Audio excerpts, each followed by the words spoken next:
Après que notre Seigneur Jésus soit ressuscité d'entre les morts, il a commencé à apparaître à ses disciples et à d'autres pour leur révéler sa résurrection. Cette période a duré 40 jours, de Pâques à l'Ascension. Certaines des apparitions de notre Seigneur Jésus incluent à Marie-Madeleine. Après l'ensevelissement de Jésus, Marie-Madeleine se rendit au tombeau et constata que la pierre avait été roulée et que le corps de Jésus avait disparu.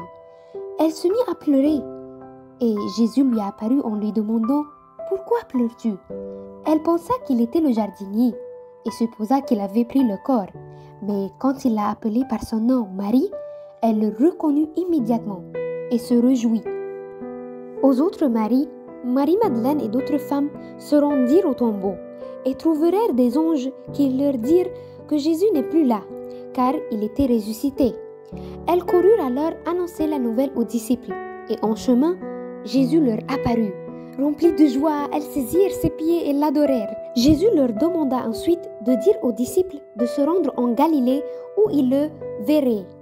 À Pierre, Jésus apparut également à Pierre en privé. Aux 2 disciples sur le chemin d'Emmaüs. 2 disciples marchaient de Jérusalem vers un village nommé Emmaüs, parlant de Jésus et tristes de sa mort. Jésus leur apparut et marcha avec eux, mais ils ne le reconnurent pas. Il leur demanda pourquoi il était triste, et l'un des 2, Cléopas, expliqua que Jésus de Nazareth avait été crucifié, et que les femmes ayant visité son tombeau l'avaient trouvé vide, les anges leur annonçant qu'il était vivant. Arrivés à Emmaüs, ils l'invitèrent à rester avec eux. Pendant le repas, il prit le pain, le bénit, le rompit et le leur donna. Aussitôt, leurs yeux s'ouvrirent et ils le reconnurent, mais il disparut. Ils retournèrent rapidement à Jérusalem pour raconter aux disciples ce qui s'était passé. Aux 10 disciples, les disciples étaient réunis à huis clos lorsque Jésus apparut soudainement au milieu d'eux. Terrifiés, pensant voir un esprit, Jésus les rassura en leur montrant les blessures de ses mains et de ses pieds, disant « Un esprit n'a ni chair ni eau. » Pour prouver qu'il était bien vivant, il mangea devant eux. À Thomas. Lorsque Jésus était apparu aux disciples, Thomas n'était pas avec eux.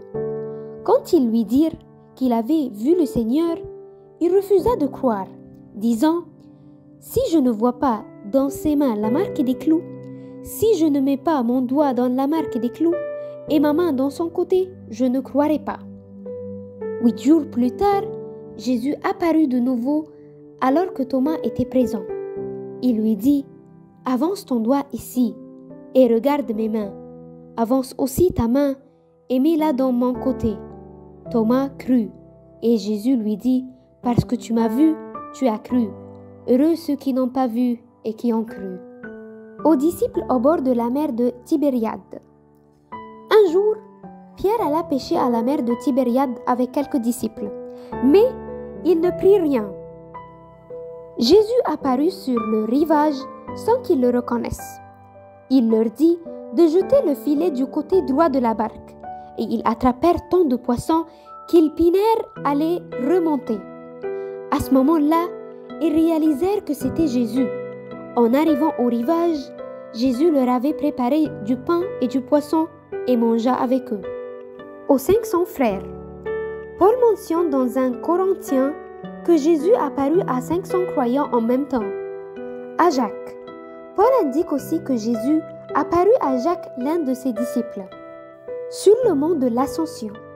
La dernière apparition de Jésus eut lieu sur une montagne, où il donna ses dernières instructions à ses disciples, leur demandant de ne pas quitter Jérusalem avant d'avoir reçu la puissance d'en haut. Tandis qu'il parlait, il fut élevé, montant au ciel sous leurs yeux, jusqu'à qu'un nuage le cache à leur vue. Il prit alors place sur son trône céleste parmi les anges et les saints.